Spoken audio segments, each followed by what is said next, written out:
the IMF projects that we'll again be one of the fastest major economies in the world.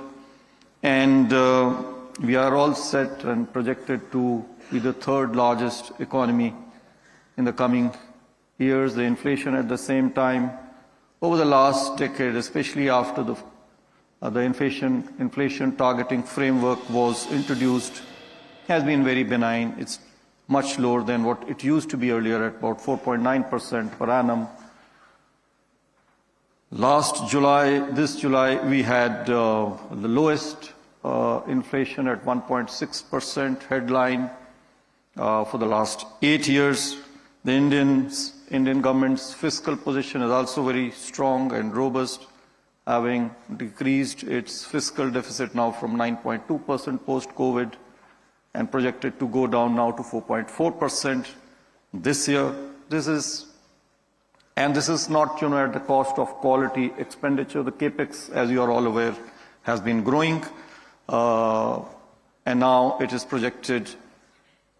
This year, it is budgeted at 4.3% of GDP. This, of course, includes grants in aid to the states. And similarly, the corporate balance sheets are very healthy. Mr. Sethi pointed out at the robust and healthy balance sheets of the banks, whether it is profitability, solvency, liquidity, and asset quality. My compliments to the industry, especially banking sector, for this stupendous performance and this turnaround over the last decade. India's external sector, again, I need not, speak more about it. It has been very comfortable. The current account deficit over the last few years has been well within the sustainable limits. Last year, it was only 0.6% of GDP. And of course, this is because of strong exports in services and very healthy inward remittances, for which India today actually has the record of being highest recipient. We have very robust foreign exchange reserves, $695 billion US dollars, as per the latest figures that are available with us, sufficient to cover 11 months of merchandise exports.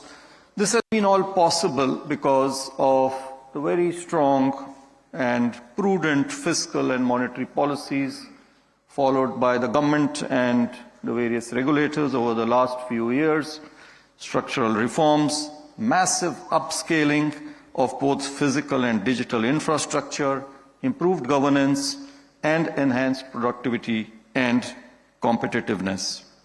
We are now at a critical juncture, as noted by some of my earlier speakers, as we navigate the choppy global economic environment characterized by heightened trade uncertainty and persisting geopolitical tensions. We need to push the frontiers of growth. We all must step up our efforts to address the emerging challenges and at the same time seize the opportunities that are coming our way. Generations of freedom fighters gave us free India, a Swatantra Bharat. We need to now work for a Samridh Bharat, a prosperous India. In this backdrop, I thought it appropriate to speak on what we collectively need to do to further build on this economic development in our country. I have divided my thoughts into 5 major areas: monetary policy and regulation, and 3 relating to the banking industry. Mr. Sethi has made my task a little easier by mentioning them upfront, so I am thankful to him, for having already acknowledged that we need to improve further financial inclusion, customer service, and technology. Again, something which even the BCG report talks about and emphasizes. The role of monetary policy, first of all, monetary policy. The role of monetary policy in economic prosperity is critical.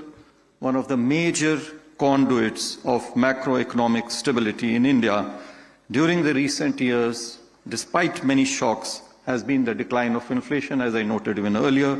Sharp spikes in food prices, volatile oil prices, global supply chain disruptions, and geopolitical tensions could have significantly stoked inflation. However, proactive policy measures by both Reserve Bank of India on its part and supply-side measures by government have helped contain the generalization of price pressures. Anchored inflation expectations too have supported stable consumption patterns and improved investor confidence.